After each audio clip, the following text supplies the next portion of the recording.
Hi guys, my name is Parisa Wright. I am the founder of community sustainability charity Greener and Cleaner. And huge thanks to the Urban Design Group for hosting me and allowing us to share a bit of our journey and also some of the next steps which we've got coming up, some of which are funded and might be quite of interest to people joining us today.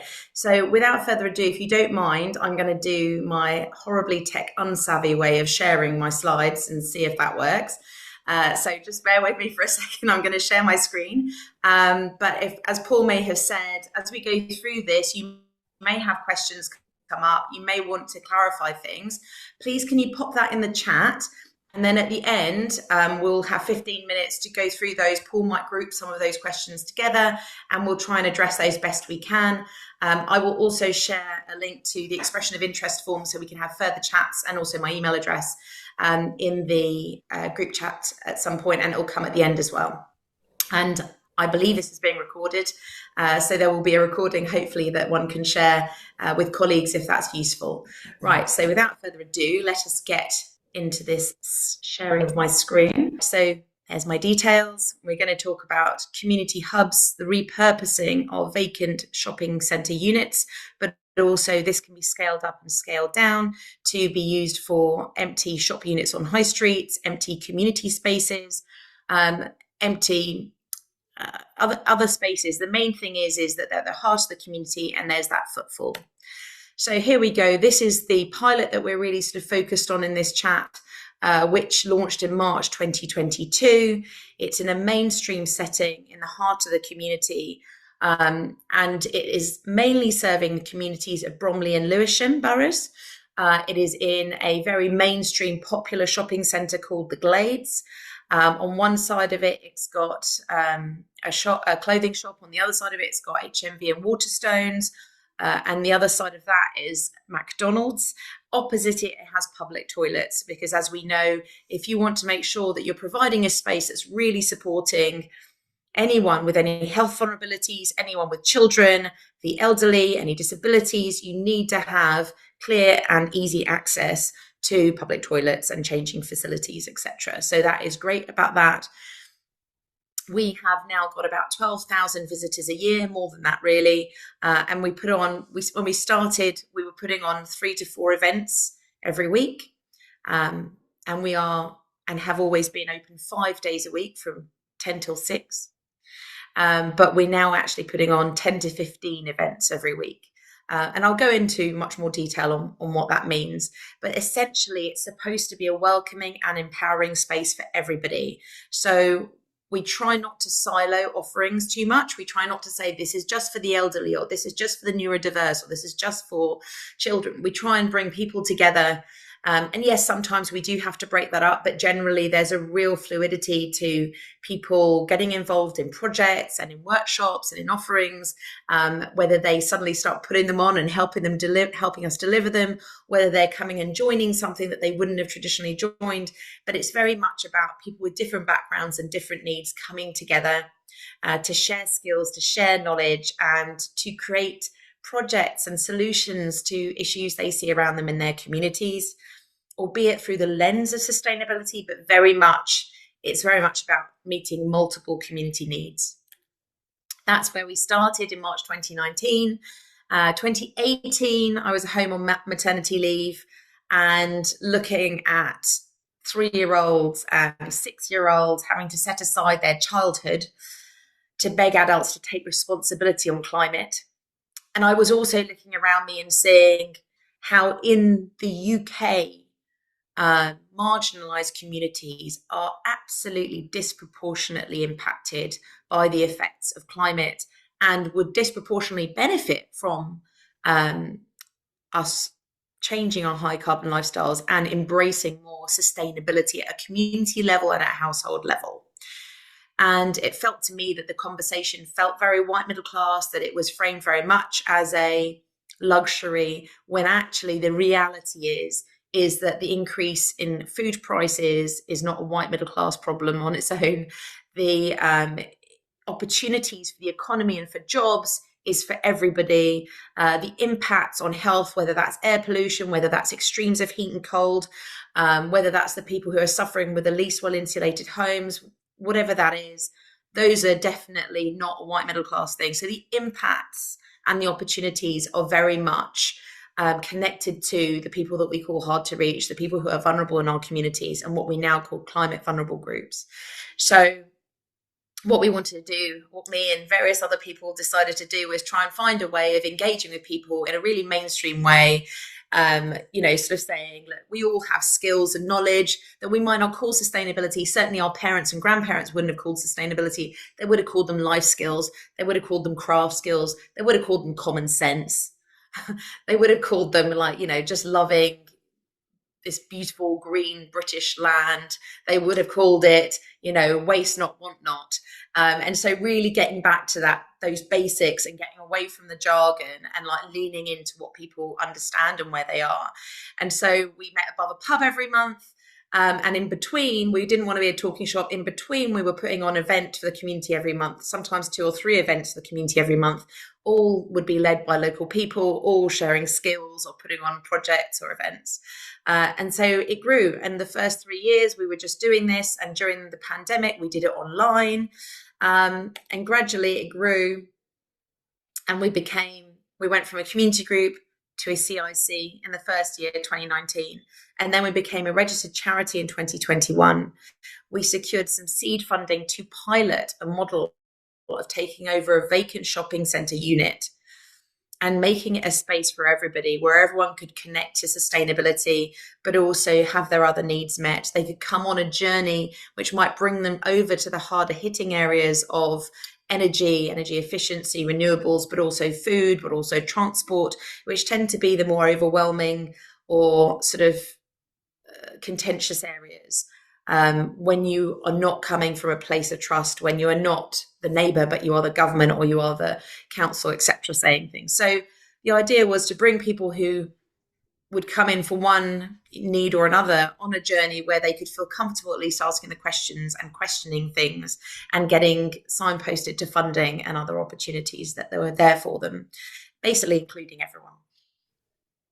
And so, yes, we've got a team of 70 volunteers and about 16 part-time staff. And I mean, from half a day a month to 3 days a week, who's our CEO, Claire Sell. There's a real dedicated team that runs the hub, but also pop-up events and projects and spaces out in the community, because it's a hub and spokes model. It's about normalizing and increasing engagement with more sustainable living, or what we now call more sustainable living, what we know to be common sense living, which basically reduces people's cost of living, increases their community connection, reduces isolation, improves their mental health and their physical health.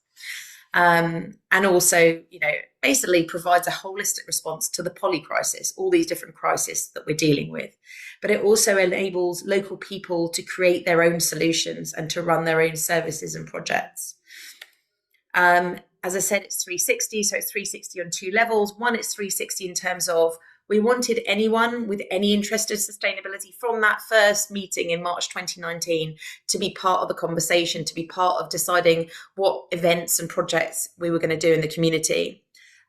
So it's very much designed by the community, for the community, and run by the community. Some people come in because of energy, and maybe the motivation is cost, maybe it's carbon emissions. Someone else will come in for nature. Someone else will come in for transport or food, but basically people can volunteer and lend their skills or knowledge around any area they have an interest in or experience in. People can come and ask questions or come and learn skills around any area they're interested in. And that applies not only to areas of the environment, but it applies to areas of interest and need, which might be more short-term, social, economic and wellbeing needs, whether that's loneliness, whether that's cost of living, whether that is mental health, whether that's employability, whether that's language skills. And we can meet those needs, and we meet those needs with local people running those offerings, but everything is through the lens of sustainability. So a repair cafe can help people with loneliness. It can help people with cost of living. It can help people with building community resilience and skills and access to equipment and employability. It does so many things. And so we bring people in and we empower people to gain that skills or those resources or those connections that they really need. So this is a quick video, which hopefully plays okay. Let me know if the sound doesn't work. I really love coming to the hub. I just left for Mondays to come here. I came into the hub for an energy efficiency clinic and I picked up a few tips. And now we're saving a bit of cash at home and also saving some energy, which is good. So we have got 39 laptops that have been donated today, lots of phones, and bags and boxes of cables. I heard about the hub through various mental health support groups. It's a wonderful place to come. It's probably the one thing that saves me from absolute despair in my life. Since 2019, Greener and Cleaner has been going, but in 2022, we set up our pilot community hub here in the Glade Shopping Centre in Bromley. And it's been open 5 days a week since then for the last 3.5 years, and well over 30,000 people have come through these doors. On top of that, we've been doing pop-up events out in hospitals, in universities, in schools, in parks, all over South East London. And these have been inspired by what people have said they want and they need and what they care about for their local environment, for their well-being and building community resilience. Greener and Cleaner did an energy saving visit to you a few months ago. Yeah. And we advised you to switch your tariff to a fixed Which I did. I can phone John at any time of the day and he'll always help me. I know and love what we do in here and it gives me energy every time I come through the doors. It became very clear as soon as I got engaged with people in Greener and Cleaner that this was a community I could become a part of, that it would become something more than work. Once you start looking for litter, it's very therapeutic, but it's great to do it as a social activity as well. I think there's a lot of people who want to get involved, who want to do more. Picking up litter like this is hope, because it looks like everyone else has given up. But actually we need to bring power really back into the community. It is an uphill challenge. Well done. Good job. I rented an SDS hammer drill from the Library of Things here in Glades and Bromley. And it was easy to pick up and collect. I can just come to the kiosk here, tap a few buttons and I've got my drill. And I've learned today about some of the other things the hub does, like the community sewing machine. But I think it's really, really good that people can learn these things at little to no cost as well, and their skills for life that they can pass on. Carol initially brought us the sewing box at the Beckenham Repair Cafe, and it's been such a joy to see it restored. And it just looks so lovely, and it's so nice to hear the history of it and know that we've restored something that's so loved. Oh, I think they've done it very well indeed, don't you? I'm very impressed with their skills. I saw that there's a mending clinic and the dress that I brought in today, we need to do some repairs on it. The staff, the volunteers, they're very, very helpful. It has helped me to learn some few things on how to do the things myself as well.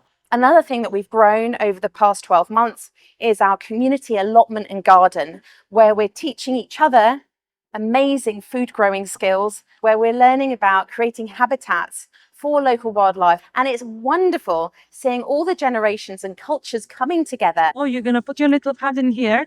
Oh, yeah! We got that. We've also developed an amazing new offering for 18 to 25-year-olds called Connect the Buds. It's quite hard meeting people in real life. It can be a space to come and learn a skill or do a workshop, have a cup of tea, learn something new. We don't have a lot of those kinds of places anymore. I think the vision for Greener and Cleaner is that every community across the UK should have access to a space that feels like it's owned by them and that is invested in the future of this planet and those communities that they're serving. We're trying to demonstrate through doing it in our space what's worked and what hasn't worked, so that other communities can set up. And the blueprint is our contribution. We've recently opened a support service for micro-sized businesses in the borough who want to be more ethical, more sustainable. We designed that because businesses were telling us that they couldn't get any help across South London. We're already networking with incredible groups on how do we do things together. Everybody has something that they can grab hold of and make a difference with. And if we are all doing that all of the time, we will get to where we actually need to be. It makes my week. I look forward to it all the time.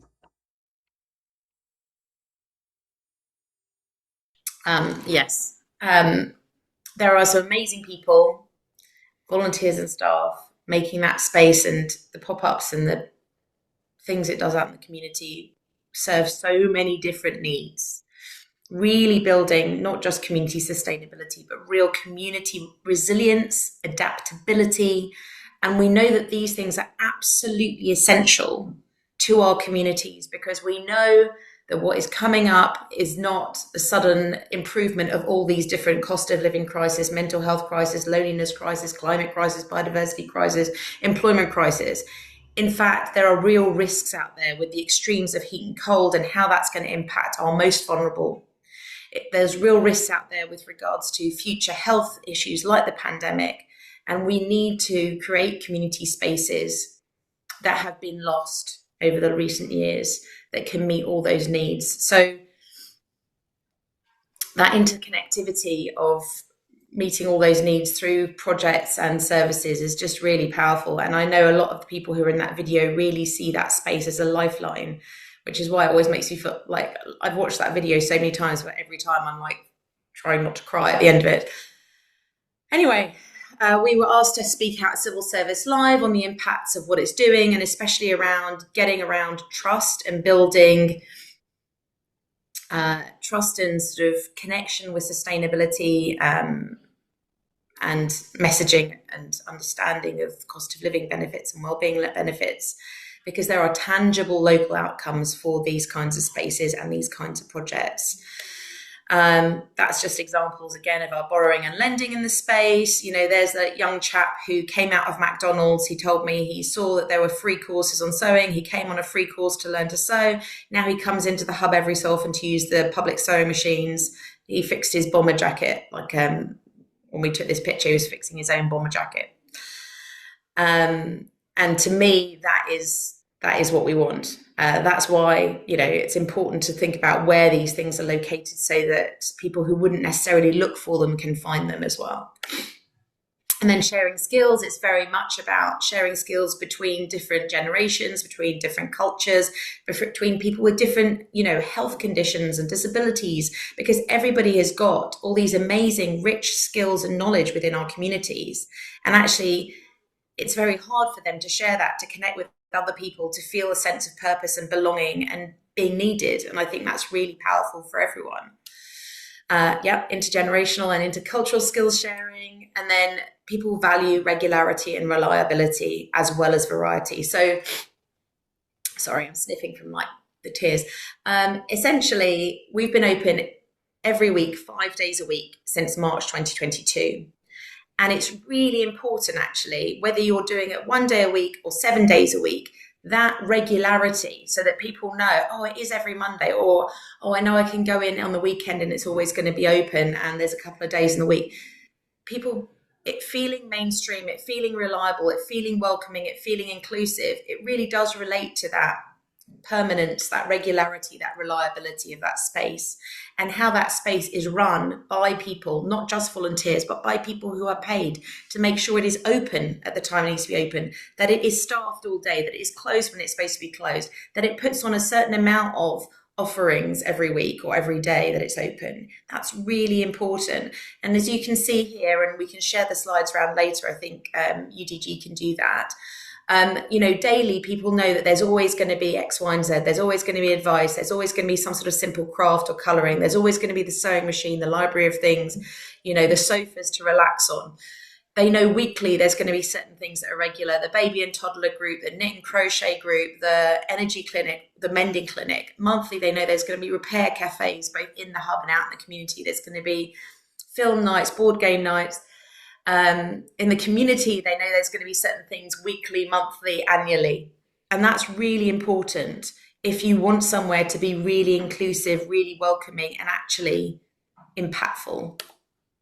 It's another photo from my community allotment garden. And then the hub and spokes model we talked about. So the hub is the community hub, and the spokes in this case are our community allotment garden, our multiple repair cafes, and then the various different events and projects and pop-up stalls that we do with schools, with food banks, with parks, with charities representing vulnerable groups. We also do energy advice pop-up stalls, but also home visits for the vulnerable. So there's a whole range of things that we do there. And then it's very much that it's about what is delivered there is co-designed and co-delivered with the community. And actually the charity or group, whatever you want to call Greener and Cleaner, is the community. The volunteers are the community. And that is really, really important. And hearing from them, whether that's because they've been a visitor to the hub, a Library of Things user, a workshop attendee, they're a volunteer, a member of staff, whether it's from where we've done co-design days with different charities and community groups and community leaders and beneficiaries representing different marginalised groups, whether it's been from, you know, academic research collaborations we've done with CAST or with different universities. It's really important that we're constantly trying to improve our impact and our inclusivity by really listening to what people need and making sure they're part of delivering it.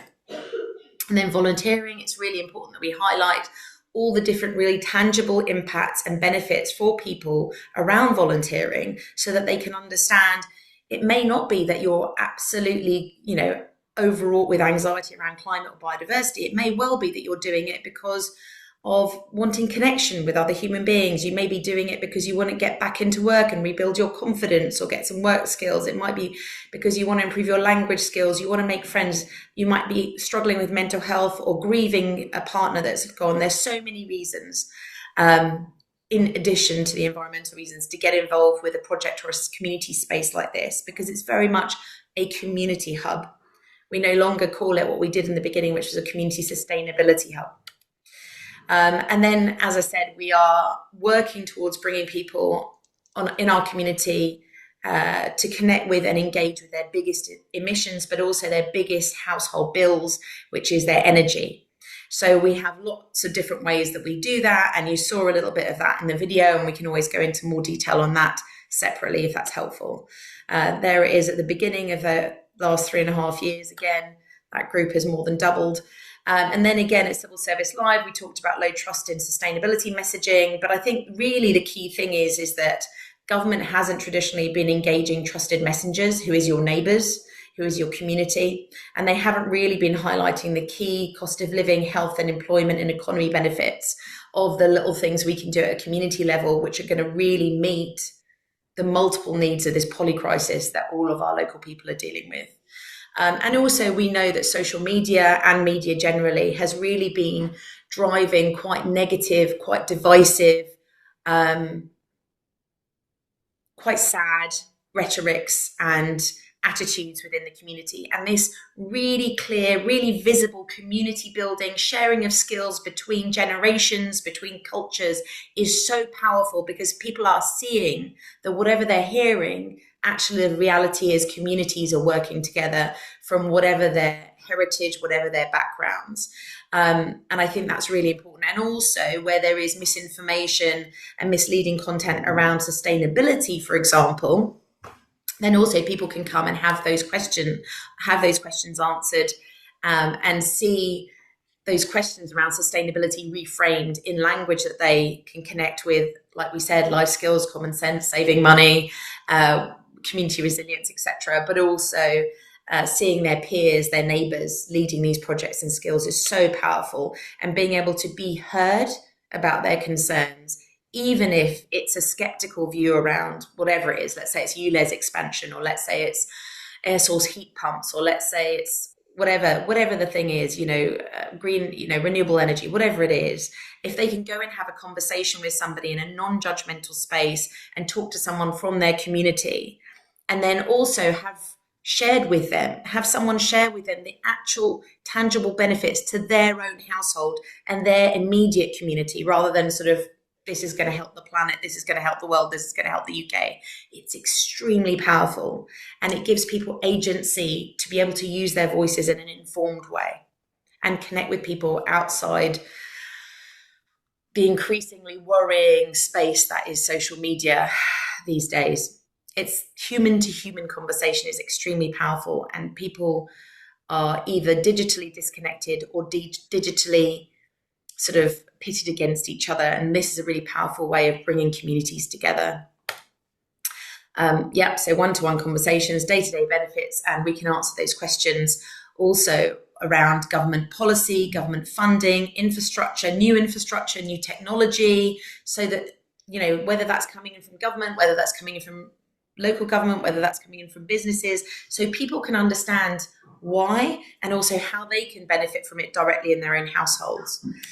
And our impact, we know that there has been strong and growing engagement with sustainability, including both climate and biodiversity sort of actions, but also we know that it has been strengthening social connections, reducing isolation, helping people with their mental and physical health, helping people get back into work. We have so many amazing case studies of what a difference this space has made to people's lives. And it has created that thriving heart of the community where people can go and say, this is what we need, how do we set it up, and really engage with running that space, running that service themselves. It's increased civic engagement with regards to public consultations, whether that's air quality, whether that's planning in terms of what people want for offerings from developers, but also with regards to things like how we use our parks and public spaces, what the local plan is from the council. And as we've said, it reduces the pressures of the poly crisis on the local community and on the public services. It is supporting and boosting the efforts of the NHS, of employment centres, of schools, of adult services. And all of those things we know contribute to key government missions, key local authority missions, and key areas that developers and architects and urban designers need to be thinking about every day. So we did some research with Bath University funded by CAST, which really looked at some of the low carbon behaviours and the sustainability impacts of this space. And in areas which are quite, let's say, contentious or difficult to have conversations on, it has, even in those areas, had a big impact. So 46% of those surveyed said that they'd reduced their energy use, which is amazing. 42% had said they'd increased their public transport use, 36% active travel. And that is in a London borough with one of the highest rates of car ownership and with a council that was suing the mayor on the expansion of ULEZ. So that is even more impressive here, that people are really connecting with it and doing something about it. But also it's in a shopping centre, but people are still thinking about their consumption, working out how they can save money by repairing, reusing, going more pre-loved. So that's really amazing as well. We've seen in the shopping centre the growth of this amazing pop-up vintage shop, which went from a tiny unit to a bigger unit to a ginormous unit. It's called Downtown Retro. It's amazing, and it's one of the most popular units in the shopping centre now. And as well as vintage stuff, it has a little coffee area. It's very cool. And there's also an amazing boutique style charity shop in the shopping centre now as well, which has been really, really popular. And then again, the impacting green behaviours is not just about what they're doing at home when they're shopping, but it's also how people are connecting with their resident associations, PTAs, their councils, their MPs, and also their workplaces.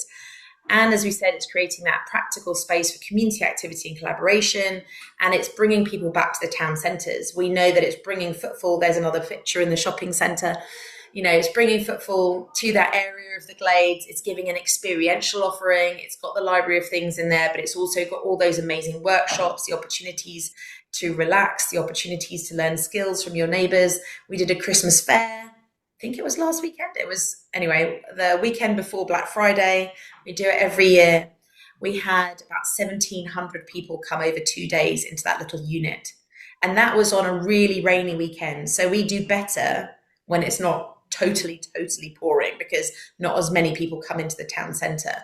But, we know people who specifically came into the town centre just for a Christmas fair, which was amazing.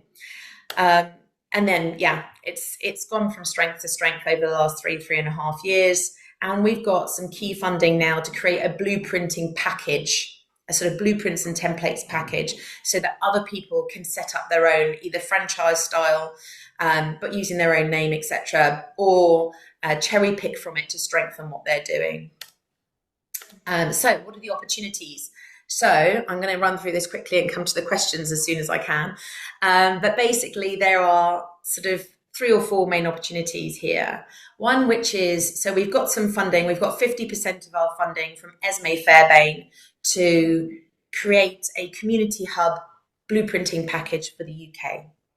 And that means that we'll have everything from what are the key lease terms to what is the staff volunteer ratio and what key roles do you need in there, to how do you ensure zero rates, to how do you support different vulnerable communities that might be interested in different things, to what different range of offerings can you have in there, how do you collaborate and co-design with your community, all sorts of different elements to what we've been learning in this sort of pilot, essentially.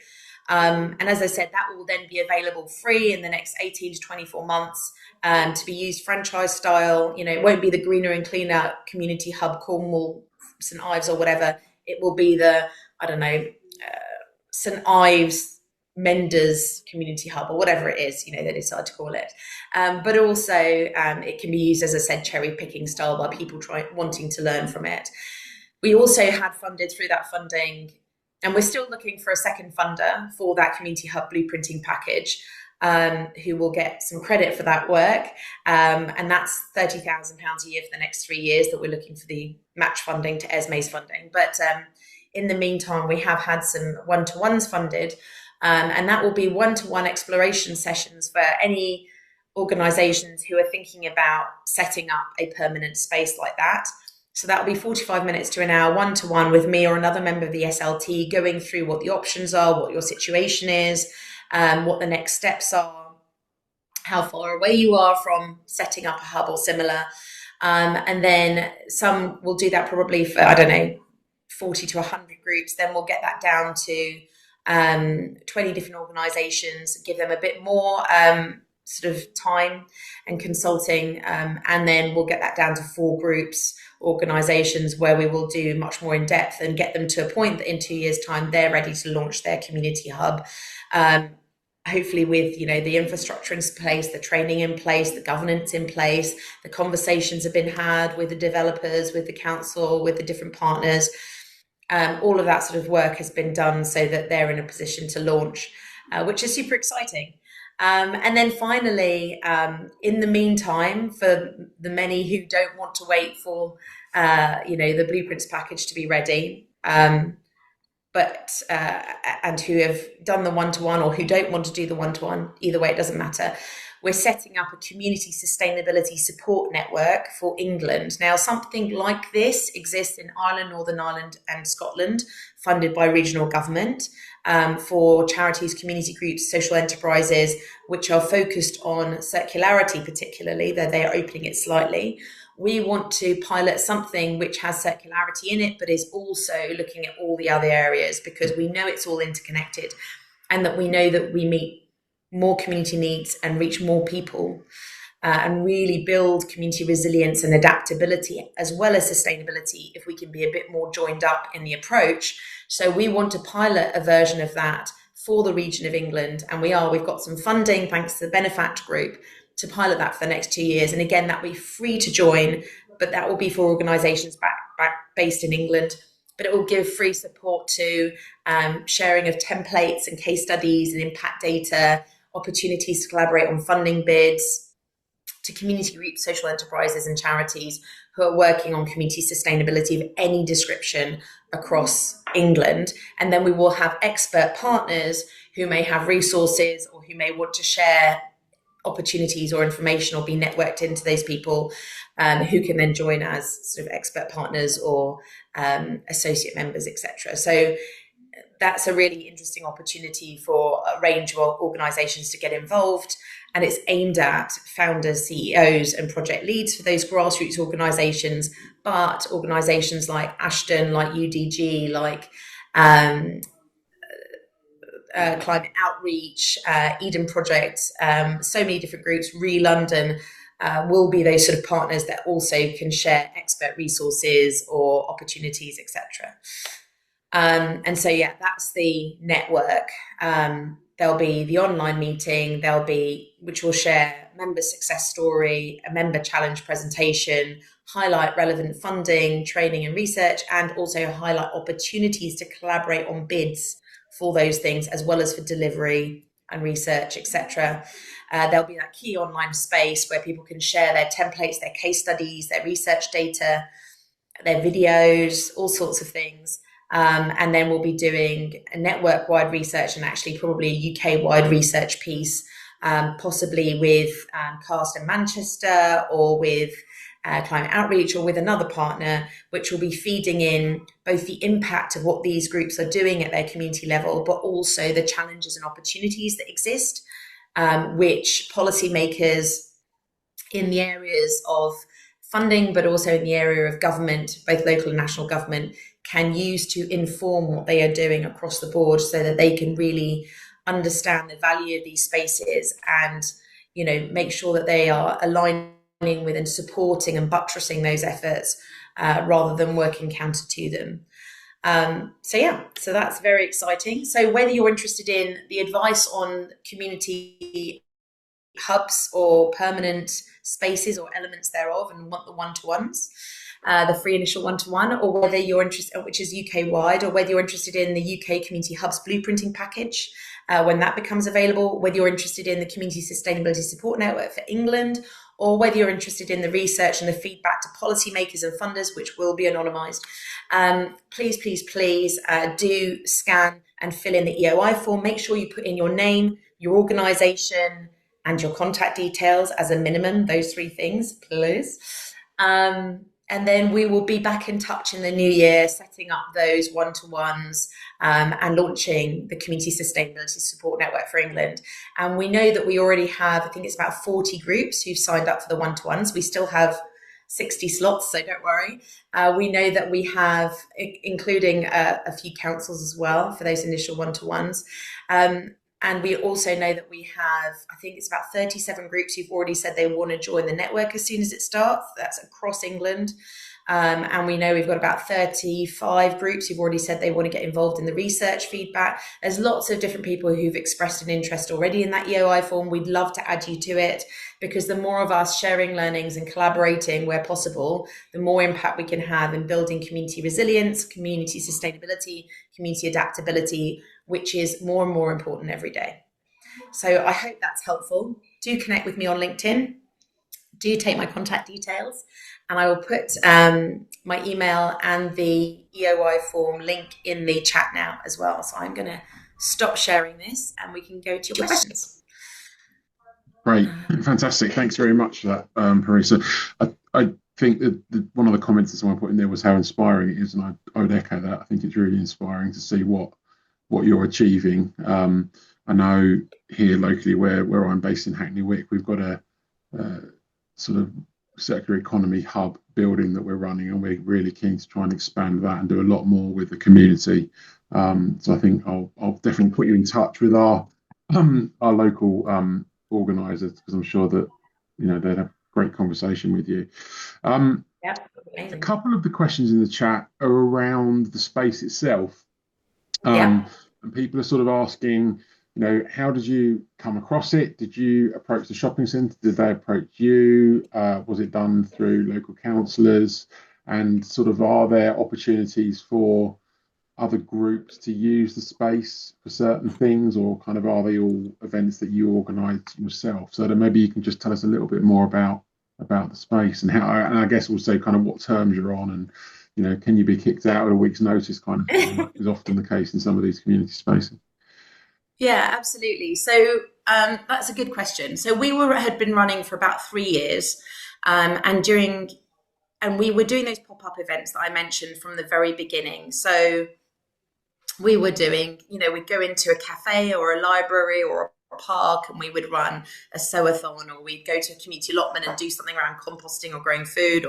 So we were doing those things, and we ended up doing a little bit with the shopping centre, like a pop-up in the atrium. And then when the pandemic hit, they asked us if we would collaborate on a nature festival that they were doing, but because of the pandemic, they couldn't do in person. So we then provided them with about 8 different live, which they then recorded, workshops, which were different workshops around nature and upcycling and stuff like that, which people could follow along on their workshops online, but under the branding of this shopping centres sort of festival.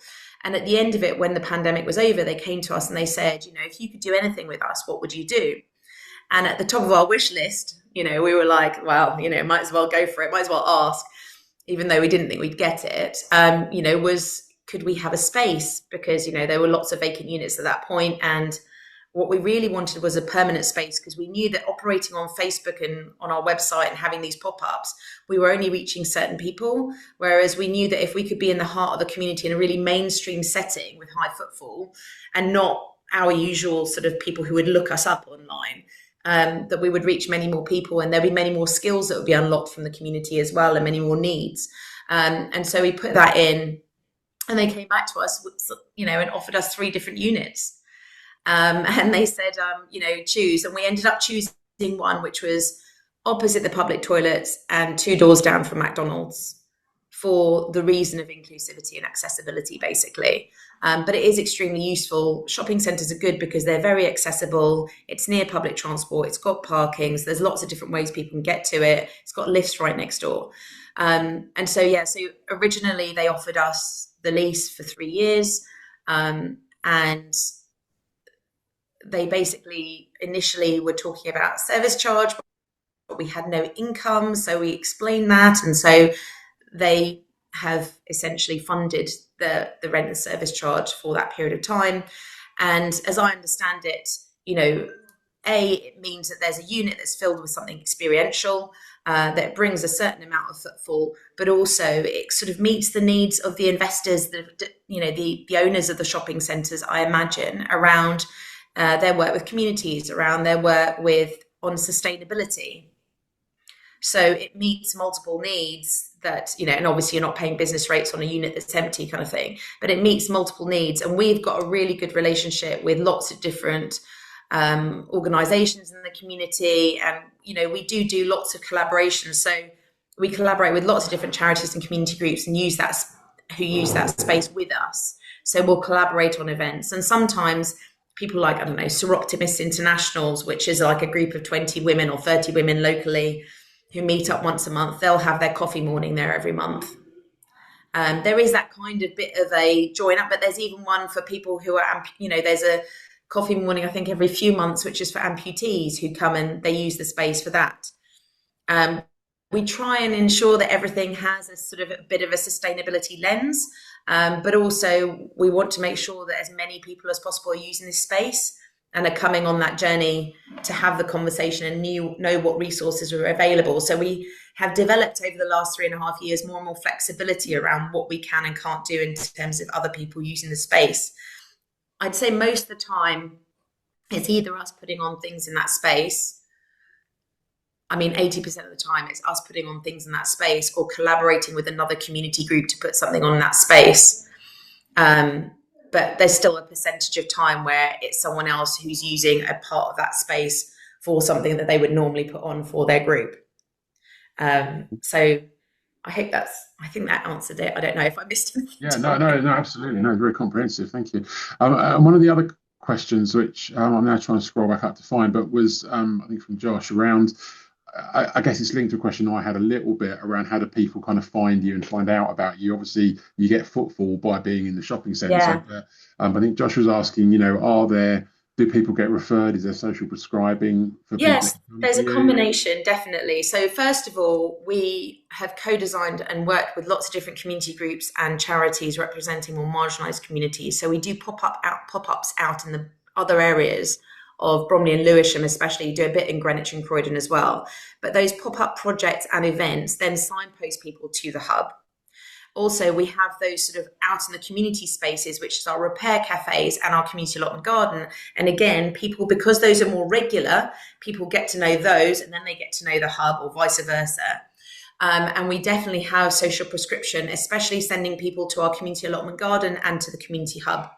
So there are GPs and people who are sending people specifically to us, But there's also, let's say the local colleges who are sending, let's say there are young adults with, let's say, neurodiversity needs, and they might need to be improving their social skills or get more confidence for employability purposes. Those people are being referred to us. Or there are local charities or community groups who are only able to support people. I know the local church can only do their knit and stitch once a week, and they know that person only goes out of the house for that knit and stitch. So now they can say to them, but also the hub has it on a Monday and a Thursday, and there's a repair cafe, and there's a mending clinic. So suddenly people who only have one thing a week they can go to with their existing community venue or charity or group can be signposted. So yeah, there's a lot of signposting. And also we're now about 5 doors down from a health hub, which opened up just towards the end of the pandemic in the shopping centre to do vaccinations. It's now kind of doing GP type things, but it also has a Mind based in it, and it also has a Citizens Advice Bureau in it. And all 3 of those organisations refer people to us. And similarly, when people are at a point where we think, actually, we can't help you with that debt advice beyond this initial blah, or we can't help you with that mental health beyond this initial, we definitely are signposting people to them as well. So there's a real back and forth. And also, like, it's Facebook, it's Instagram, but I think it's the community partnerships and events that really sort of bring people to us. And it is really important to have something that feels in a mainstream space, because traditionally it's been at the back of a church or back of a library. And it's almost like people are like, oh, you're going to be hidden away because you're old, or you're going to be hidden away because you're disabled, or because you're neurodiverse, or because you're unemployed. And actually having people mixed together and having them in the heart of the community is really, really powerful. And I know someone has asked how many people we reach, but we know that in the hub itself, it's about, 1,400 people a month who are coming in, roughly. And then we'll have pop-up events out in the community, or we'll have one-off events like the Christmas fair a couple of weeks ago where we had 1,700 people come over 2 days. We had a comedy event where we had 750 people come in one night, sort of thing. So there's other bits and pieces where people are getting involved. And online, we probably have about, 8,000 to 10,000 people interacting with us as well. The question I think Robert probably put in the chat there was also around budget and funding. I mean, you've touched on obviously a little bit in that as you've been speaking. But I mean, what are the kind of core costs that you're incurring? And do you think there is opportunities to things like SIL and Section 106 and other mechanisms for funding? So I think it kind of depends on your council and their ideology / priorities. But I believe, well, first of all, I would say the Library of Things, even in an area where the council isn't so keen on the environmental side, they may well be keen on the social value side of what you're offering. So that is one thing we do, is collaborate with contractors to council or NHS or government, because a lot of what we're offering fits the different TOMs and the different needs that councils have for social value, for example. But also the carbon reduction fund, where you have to show a specific tonnage of reduction, that fits very nicely with the Library of Things model, where they have that data. And so we built up a really good relationship with council officers before, when we were starting this, and they funded the 45 grand that was just for the Library of Things setup and maintenance kind of thing. Well, not maintenance, it kind of washes its own face, but it's quite a cheap way for people to borrow. So that's good. I think, there's a really good commercial argument why you should get a space for free from the developer or from the landlord of multiple units, because it brings footfall to the other units. You're not paying zero business rates. You're ticking your sustainability community boxes, etc. But I think what's really important to note is space is not enough. As a minimum, you need somebody who is physically in that space, opening it at 10 a.m., closing it at 6 p.m., making sure that health and safety and everything is okay all day. And you also need minimum somebody who is going to be looking at organising the events or the offerings, the value that that space provides. Separate to the person who is there opening and closing it and greeting people, you need somebody who is focused on what events are going on. Can that person deliver some of the events? And then can they organise other community groups or volunteers to be running other events in that space? Bare minimum, you need those people. And you also need someone to deal with the money side of things.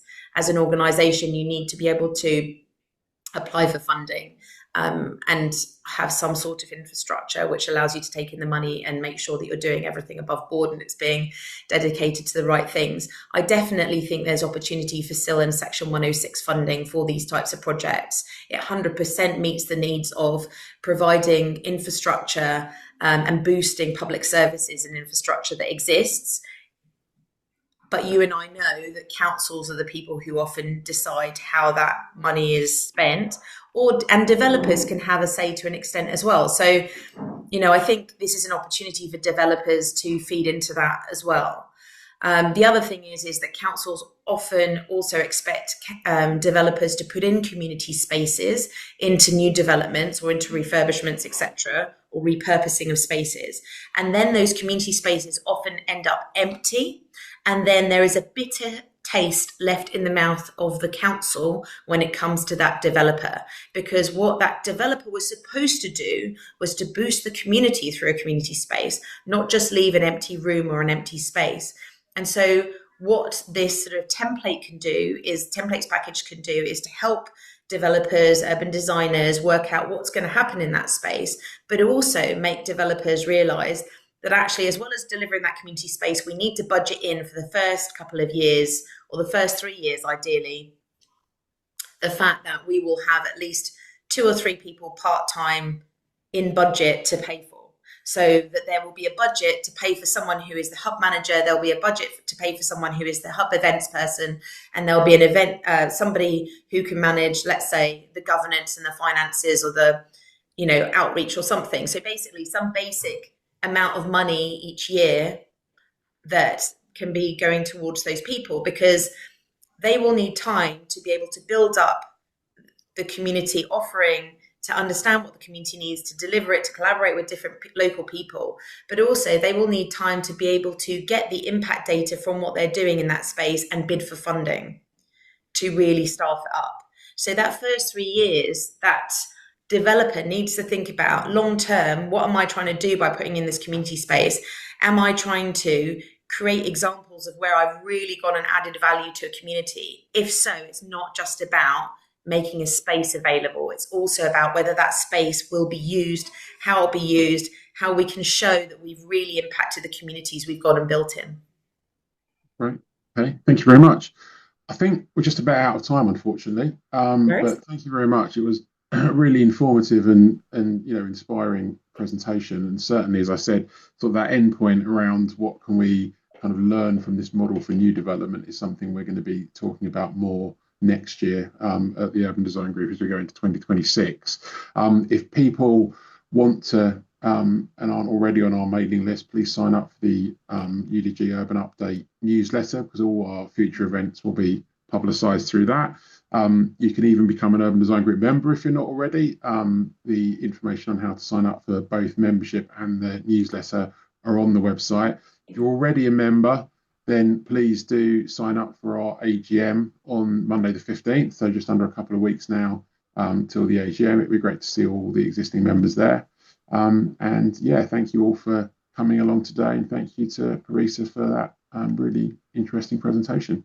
My pleasure. And I've seen a number of questions which I haven't gotten to. Please do fill in the EOI form, which I just reshared, because a lot of those aren't quick answers and they could be in your one-to-one. You know, if you're thinking about setting up a space that is more permanent, even if it's not exactly a community hub, fill in the EOI. Yes, find out about when the templates package is ready, but also sign up for the one-to-one, because that's a much easier way to answer those questions. And if anyone has any urgent funding bid questions, then do drop me an email and we'll see if we can have a chat before I go off in a couple of weeks' time. But thank you so much to Paul, to Robert, and to the UDG for hosting. Thank you so much to everyone who's on this call who cares about building community resilience and sustainability in a meaningful way. And hopefully together we can achieve that. Thank you, guys.